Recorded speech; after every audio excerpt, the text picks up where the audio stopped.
My name is Tanya Dorsey Dews.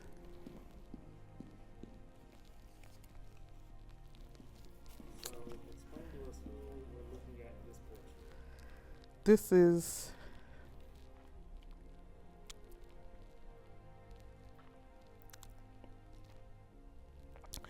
I'm sorry. This is my mother, Renita Smith Dorsey. I can't remember what year it was she was diagnosed with lupus. She would be at work and just simply walking and would just fall. So she went to the doctor. They told her she had lupus.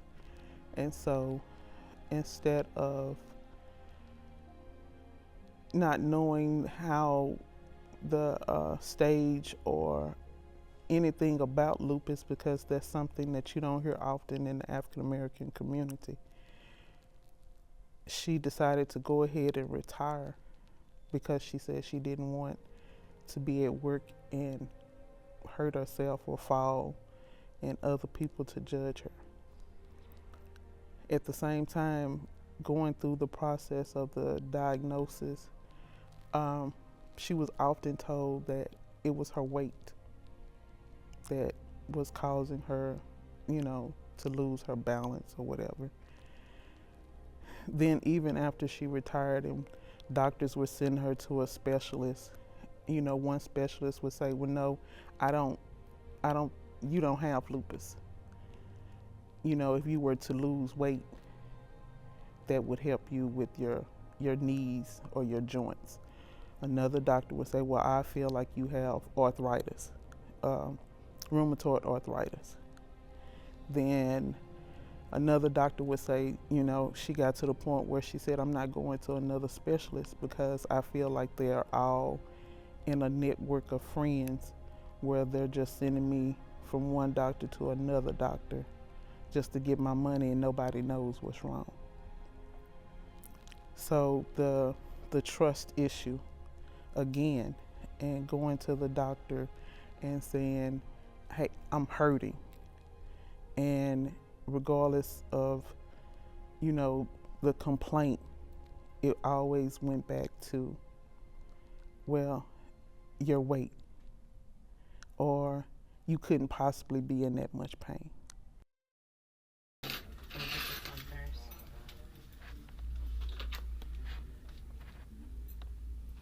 Is it on? What about my back right there? Yeah. Okay. From the front though. Okay. What we're gonna do is I'm gonna have you. That was it. They just started, and I have a big cluster in the top. And I was like, Mama, I said, you don't really even have any gray hair. I was like, how is it that I have so much? She said, baby, you work a lot harder than I do. Yeah, I'm starting to get I got a Cruella de Vil rogue streak right here now.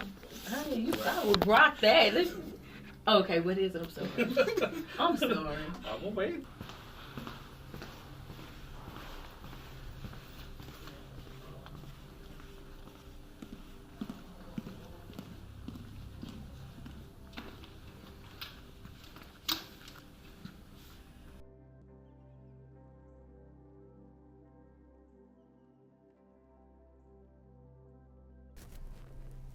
Hello, my name is Dr. Ramatu Kasimu, founder of Dr. K's Health Minute. I have degrees and background in public health and education. I've been an educator for 9 years. And today I'll be hosting a panel on health and wellness and medical racism with 2 lovely women and encountering their experiences. Our first panelist is Miss Jamie Mays. And our next panelist is Mrs. Ashley Thompson. All right, ladies, thank you so much for joining us today. I'm gonna go ahead and kick it off if that's all right with y'all.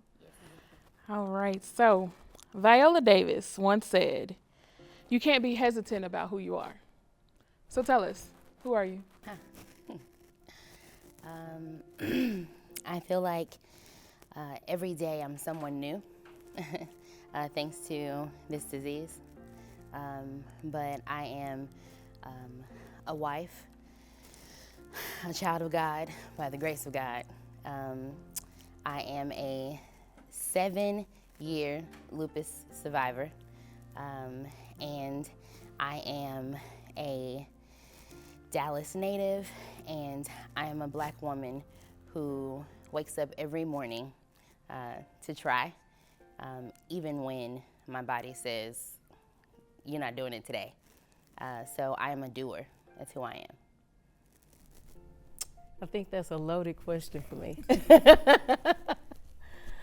Mom, child of God, definitely, culture bearer, advocate for those in need, fellow teachers, students, and definitely Black women. And I feel that, every day the mission is to just wake up and be my best. So to different people, I'm different things, but most importantly, I just try to be the best person possible. Okay. So, Zora Neale Hurston, and I'm sure that y'all have heard this quote before, said that if you're silent about your pain, they'll kill you and say you enjoyed it.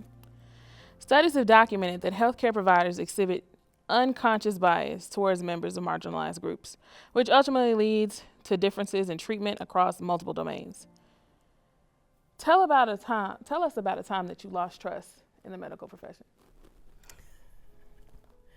I think for me, it would probably be during childbirth. I had spent many years having issues with my female part, so menstrual problems. And when I got ready to have my son, I actually ended up having to have emergency surgery. And my doctor did not tell the medical staff that he had performed surgery on me. And in that moment, I questioned everything. Am I gonna be okay to have another child in the future? Did he do this procedure the right way? And I was just very nervous. I didn't even trust my doctor to come back and confidently tell me that I was okay. And I went in to get another doctor's opinion as well.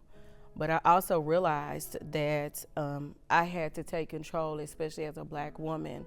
I had to take control of my health. I had to be adamant, and I had to be vocal, because the only person that was really going to look out for me in the medical field was me. I'm sorry, I'm like tearing up because they had a whole procedure and no one knew. I think, so I'd always seen the same PCP since I was 8 years old. And so when the lupus suddenly found its way in my life at 23, I went to the same PCP, and he told me, well, it's a good thing we found it now, because if we found it now, there's no more bad news to discover. There's nothing else that, is waiting. It's not true. I was told that I had systemic lupus erythematosus, and that's basically the autoimmune disease that mirrors other diseases, but it lives inside my body. Well, the PCP told me, good thing it's inside the body, we're not worried about anywhere else. A month later, the rheumatologist called to let me know it was actually on my body too, and then my body would actually start to break out, and I would get a whole new set of skins, that I wasn't looking forward to. So I think it was them telling me one thing and the body doing another. So even when I wanted to trust them, my body was telling me not to. Do you feel like, and this isn't just directed towards you, this is directed towards both of you. In both those instances, you described times where you felt like something was wrong, but your needs weren't being addressed. And so in a sense, you were being silenced. So what impact did that have on you? Like physically, mentally, emotionally? So I began to feel like maybe I was crazy, right? Like phantom feelings, or, I'm feeling something that's not really there. So maybe I feel something in my knee. Maybe it's in my left hand. Maybe it's in my head, and I begin to feel like I'm making it up. And I'm sure, you guys have probably heard, or in your own experience, it's really hard to get a diagnosis and it sticks. Like, you can get one, and then you can get two, and then 87 later, and I wanted one diagnosis for someone to tell me that this is what was wrong. And it didn't come for 13 months. I think for me, I used to look at like healthcare as a doctor's task, right? I go to them to help me. I do not look at it that way anymore. I look at healthcare as my task. And I go to the doctor to help guide me in regards to what could possibly be wrong. But if there is any insecurity or any doubt I feel, I do not have to accept what one person tells me. I can get multiple opinions. And even more so, I became more adamant about the way I eat, what's in my food, just living better each day so that I am giving myself my best shot at a healthy life, because I no longer rely on my doctors to be the source of that. So what you're saying actually brought up like an excellent point, and kind of leads us into my next question. We do defer to the doctor because we expect them to be the experts. So in your interactions first, did you find that you may have silenced yourself because you expected them to know what they were talking about? Well, definitely, because I thought they knew what they were talking about, and I assumed that they also knew more than me. But I also had to think to myself, like, who knows more about your body than you do? But I always made the assumption that, well, they know more than I do. They're the trained professional. But eventually I also had to learn that a lot of it was not even about whether or not a person is trained, but, and this is not to be derogatory, but how much they really care about me. As we continue to look at the studies of medical disparities among Black women, I thought back to my childhood when I had spent years going to the doctor before I became pregnant, and I never got any help then.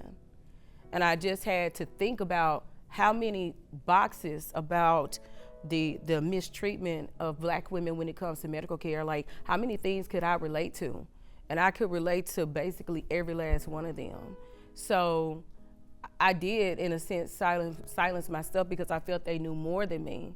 But I had to realize that nobody knows my body, what's going on, what's different, what has changed better than I do.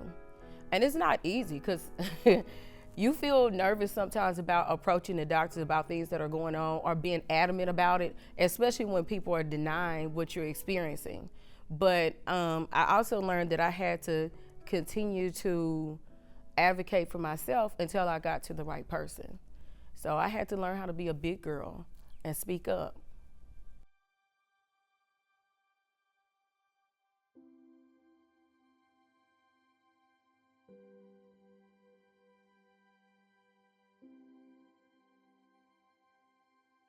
But then on the back end of that, it's that much of like medical phenomena, medical knowledge is based off of the exploitation of Black and brown bodies, but they still can't treat us. So how, or rather what, are your thoughts on this? Well, there was a study that came out earlier this week about how the medical field admits that they basically exploited Black folks in particular throughout the years, and even used their studies to develop and push biases in certain laws. I think that this is in part why a lot of people still don't have trust in the medical field. We've been crying out loud about this for a long time, and our voices have not been heard. And in a sense, you feel relief when you hear people admit that we have exploited Black and brown people. But in a sense, I still feel frustrated and angry because we don't have any answers, we don't have any resolutions, and we don't have fair and equal treatment when it comes to medical access. So for me, I still feel frustrated. I still feel aggravated. I still worry because I have a mom that's older and lives with thyroid disease. I don't trust her doctors, and I want to be there. I want her to have me on speakerphone because I don't know that you have the same concern for my Black mom as you would have for somebody white who comes in there to be treated. That's a very valid point. I think that it causes me to activate, right? So what can I do, right? Like, what can I eat? How can I sleep better? You know, one of the conditions of my diseases is being outside in the elements. And so I can't be outside in the UV rays, or there's a certain amount of sun that I can get, and then it's time to go back inside. That's usually around 20 minutes, and it's time to go back. But how do you avoid the sun, right?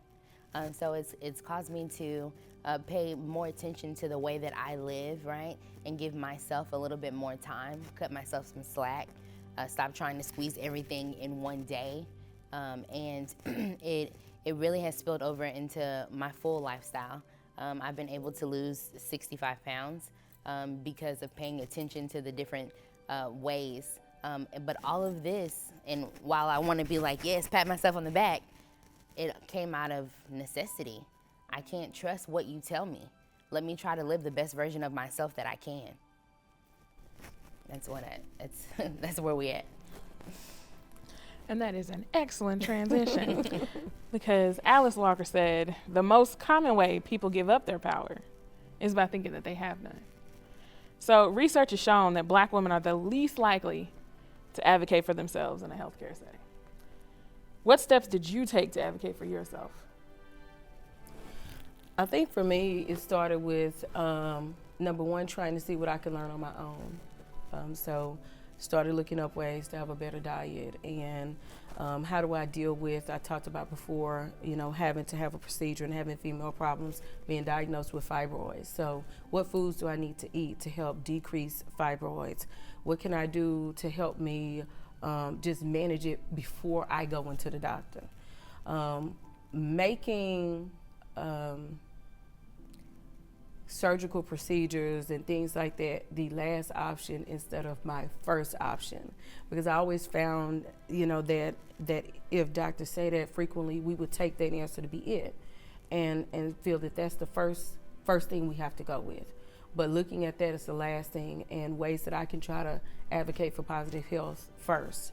And most importantly, asking any tiny question that's on my mind. We tell our students there is no question that's a dumb question. We have to apply that same philosophy to the doctor's office, and stop feeling that we may seem like we don't know much because we're asking these questions. But these are literally, your health is literally life or death. Speak up. That was for me. That was for us. That was for we. Wow.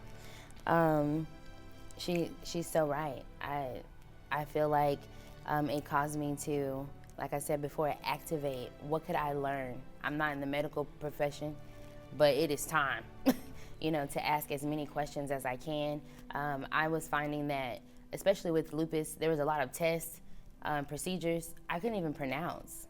So we're gonna go ahead and write them out and bring my whole notebook with me to the doctor's office because I can't pronounce this. Let me show you. Can you explain it to me? And that's what we have to do. You can't continue to run procedures on me, stick and poke me for days. Because no one has an answer to lupus, there's no cure. You go to the hospital, you might be there a month until they figure out, or they're ready to, send you on to the rheumatologist. So you need to ask questions, even when they get upset, listen, they will come in and tell my husband or tell me, your husband loves you because he been in this hallway acting up. Good. Somebody is worried about me because sometimes y'all don't.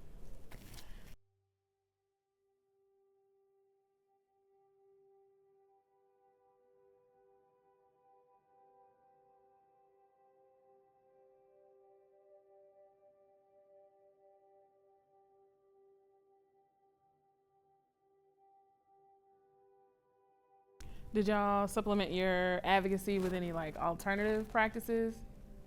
While, especially for you, like while they were searching for the answer, were you looking at like alternative things to supplement and to try and relieve? I was. I I started taking an elixir, and so I wake up every morning and I don't know the measurements, but a little bit of apple cider vinegar, a little bit of turmeric, and of course turmeric was an anti-inflammatory herb, and so or spice, and so of course I have an autoimmune disease based in everything being inflamed, and so I was hoping that would help.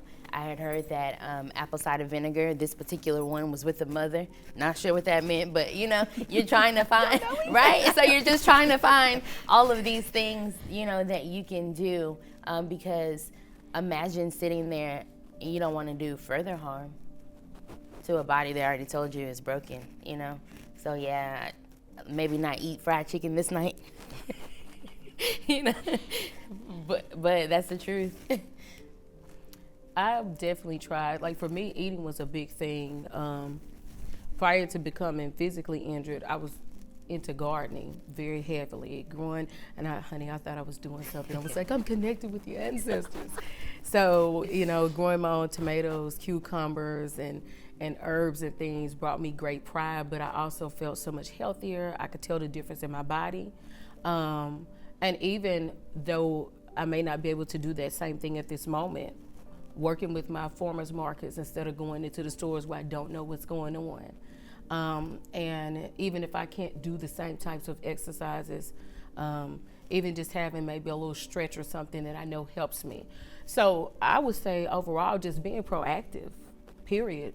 If I learned that this is the problem, okay, well, what can I do at home to help me along the way? So I think over time I've tried to adopt a lot of different things to just help me get relief.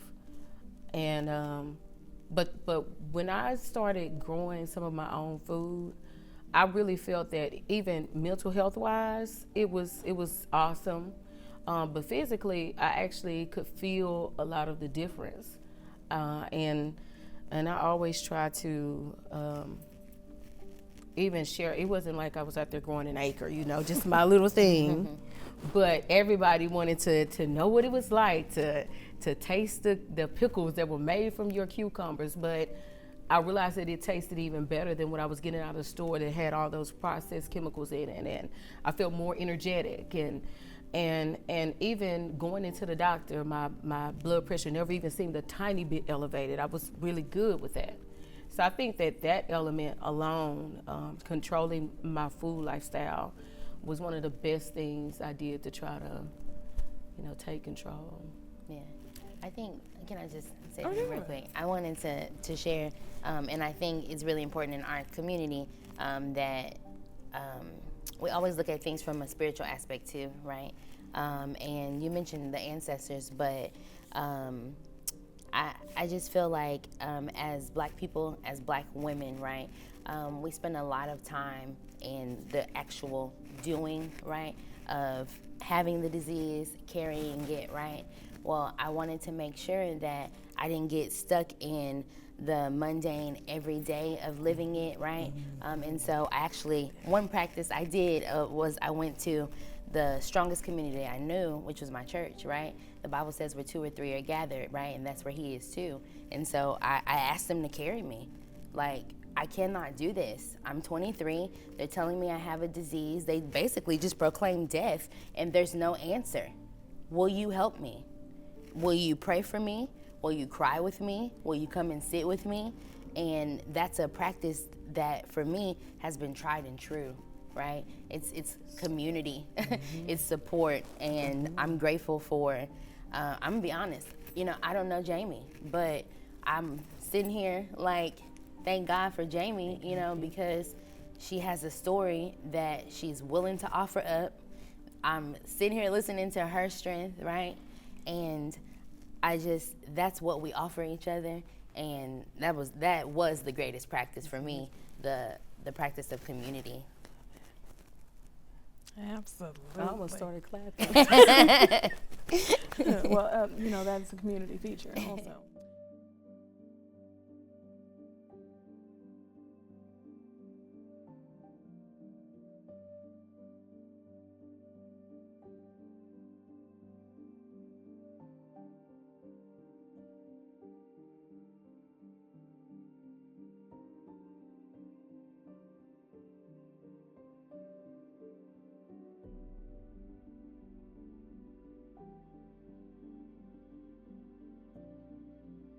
With the insurance of going to different specialists, you retire, and once you retire, your insurance, regardless of what company that you worked for, your insurance is not the same.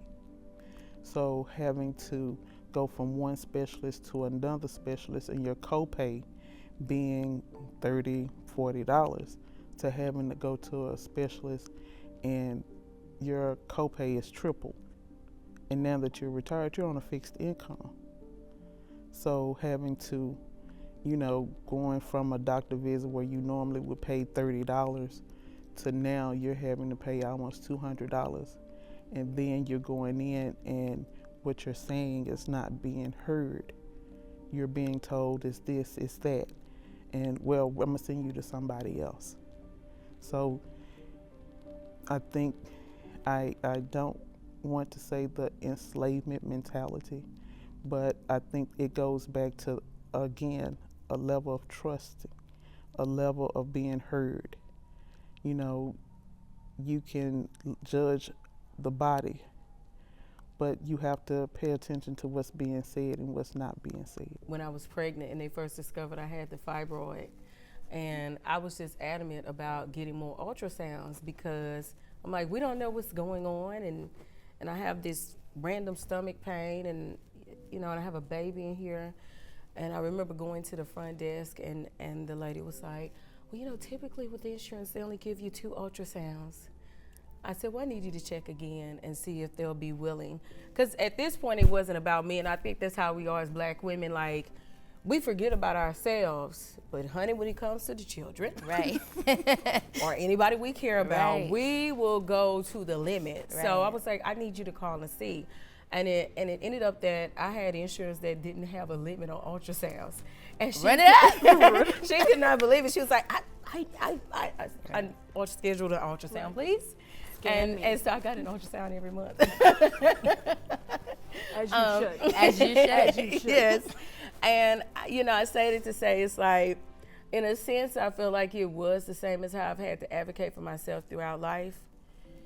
But in a sense, I feel like it was even harder because people don't understand. It's not just how do you get this insurance, it's how do you know to ask me these kind of questions. Yeah. How do you know whether this will work or not? Mm-hmm. And if you're taking other steps that you start to see results from, you get a crazy look, as if to question the methods that you have tried or to question whether you have the ability to think for yourself. Yeah. So it is a lot of the same, but I used to always feel that I was questioned even more in the doctor's office, especially if there are no nurses that look like me, and there doesn't seem to be any diversity in the office, which we see frequently. I definitely felt that it was harder for me to advocate for myself than perhaps other places. And see, both of you bring up like an excellent point of getting that confusion, that pushback of like, how do you even know to ask this question? And again, it circles back to the point that you said earlier of being like, okay, I know you're supposed to be the medical expert, but look here, I've been living in this here body for 34 years. I'm the expert on this. Right. So then how do you what steps did y'all take to counteract that of being like, I got that you have your medical degree, and I appreciate that. That's why I'm here. But at the same time, I need you to hear that when I tell you this ain't right with this, you need to listen. I think using my classroom skills. Seriously, like I don't have to raise my voice to get my point across. I just need to emphasize that I'm not leaving until we get this addressed. Okay, yeah. And that was it. Like, if you haven't answered my question, nothing else really matters. The question is still here, and what I need is an answer. And if you can't provide the answer, I've been with you 2-3 years, and you have gotten X amount of dollars via insurance, then I would go to a place where they are willing to answer me. And being very adamant about that. I think we get someone comfortable with being stern because Black women are judged so often. But there are certain places where your sternness just should not have any flexibility, and your doctor's office is one. And I'm like, you get some healthy dollars for me to come in here for 30 minutes and sit in the waiting room for an hour and a half. Let's get some information here. Let's talk. Let's get this resolved. And not feeling uncomfortable or apologetic about basically demanding that you have fair treatment. You know, because that's what it is. It's not fair. If you can go next door to somebody who doesn't look like me and treat them with the utmost care and sympathy and compassion and, oh, let us see how this works and let's try this and try that. If I'm not getting that same type of care and consideration, that is not fair and equal treatment. I think you're right. I'm going to be honest. I'm not sticking around for you to mistreat me. That's it. I can be treated like trash in the streets. Gotta go. And I'm joking, but I'm serious. I think I wasn't diagnosed yet. It was still in the first year of having lupus or there being an issue. And I went to one doctor because I was hearing often, you better check and see if you can get a disability check. So I'm just being honest. I was, right? And I didn't know. Could you get a check for this? They're giving out checks for sickness? Hold on, let's go see. So I did. And no, one white male doctor let me know very quickly. I'm not approving this. What, you're not gonna go to work? Cause your fingers don't work sometimes? And when I say your fingers don't work sometimes, I actually have Raynaud's, which is a whole symptom of having lupus. If it's too cold, my fingers, my toes, they're hurting. Like, will turn blue. Like, I'm so for real. You ain't never seen a Black person slather up some sunscreen in the winter and the summer. Like, because it's what you have to do. And he was telling me, like, I need to just go to work, pat me on the butt, keep it moving. So that was my lesson very early on. I'm not sticking around to be mistreated. Bye. I think that ties directly into what they talk about with how Black women's pain is downplayed. We hear that over and over again.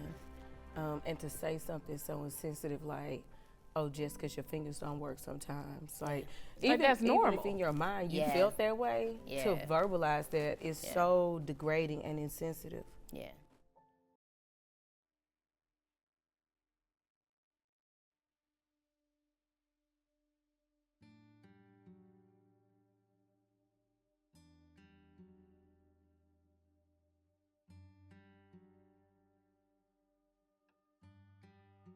So how hard is it, and more rather how important is it to find Black healthcare providers?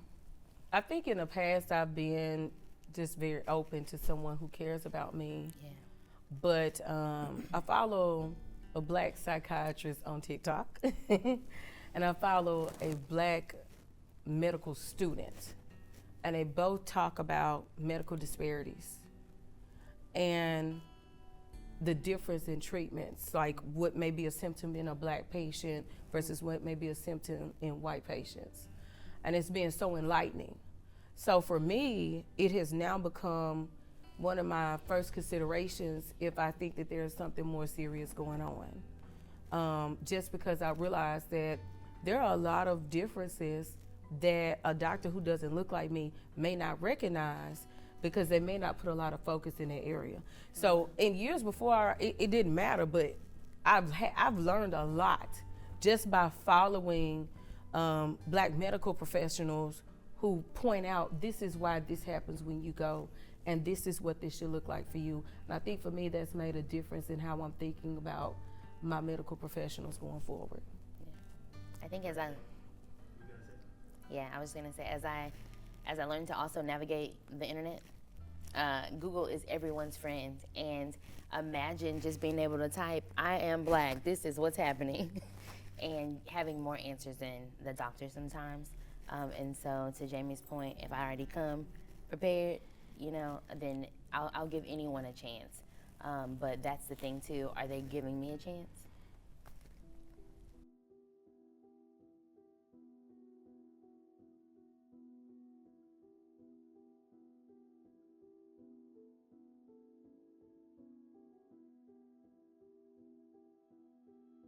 What historical traumas have impacted the health and mental wellness of Black people?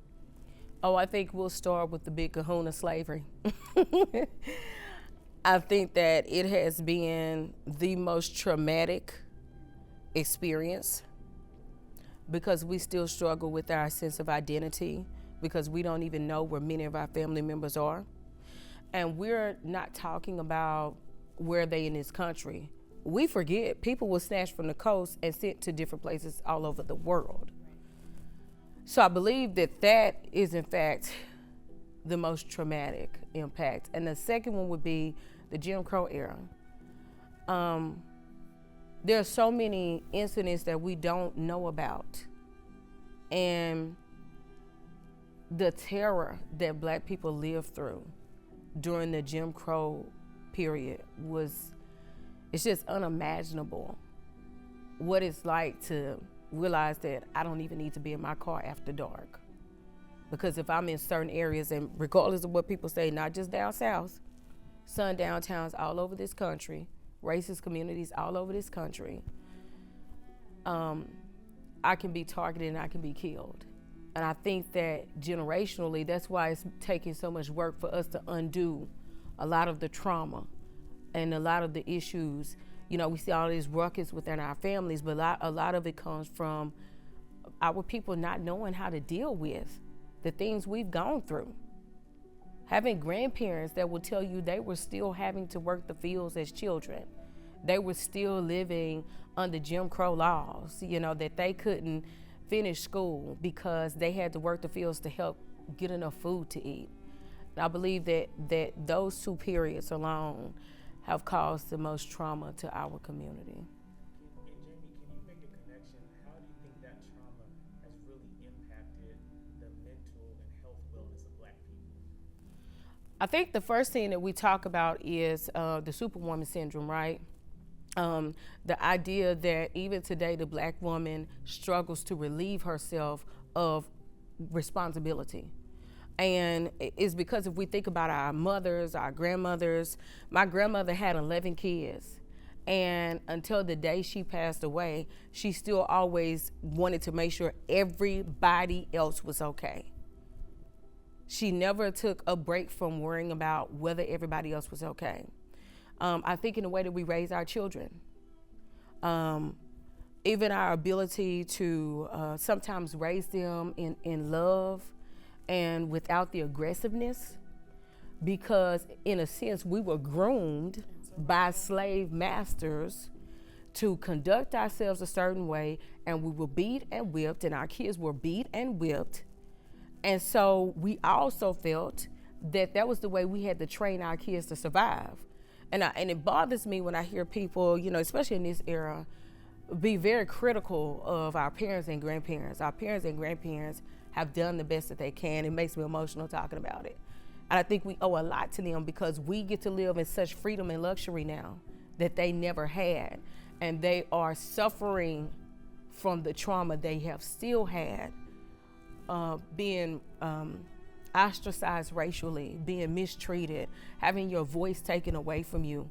Realize that that had they not gone and had sit-ins and allowed people to pour things on them and said nothing, today you would not have a voice that can speak across countries and the world so freely and say whatever you want to say. But I believe that all of that we are still so broken. And we just need to be freed from the trauma and the pain that hundreds of years we are carrying that weight still. Hundreds of years of pain that our ancestors went through. And I think it affects everything about us, like our work ethic and even how we see each other. I'll tell people all the time, like, please do not say black folks always unless it's something good coming behind it. Because what I know is black folks always show up when nobody else shows up. I know that black sisters always love you when nobody else will. I know that every bunch has some bad people, but at the end of the day, black folks will bring a stranger into your house and take care of you, and they don't have to know about you and send you on your way.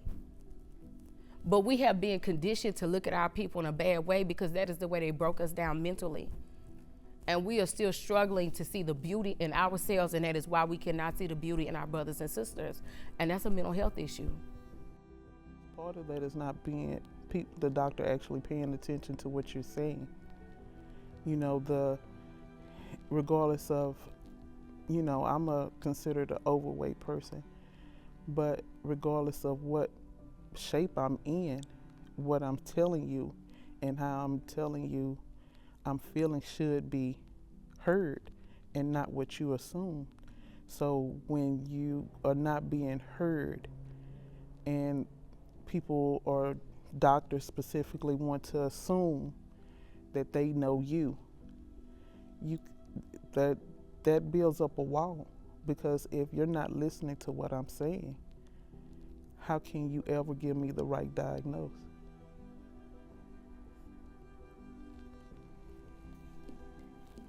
I have one more question for you. What advice would you give other black women, other tias, mothers, and sisters about their interactions with the medical industry and how to advocate for themselves as they go through this process that you have maybe gone through your own family? Even watching, a good example would be making sure your voice is heard. Don't accept what they're saying. I truly feel that you have a voice for a reason, and if that doctor doesn't want to hear it, find a doctor that will. My name is Jamie Mays, and the title of this poem is Sun-Kissed Goddess. Sun-kissed goddess, melanin glistening in the sun, oh, what a wonder you are. To the eyes that behold your radiant beauty, exquisite you are. Astonished are we, for the intrigue of your powers is inexplicable. Sister, how do you shine so brightly when the light's within? How do you speak to our souls without saying a word? How do you paint the perfect picture without the stroke of a brush? You are magical, sister. Haven't you heard what melanin-blessed goddesses do?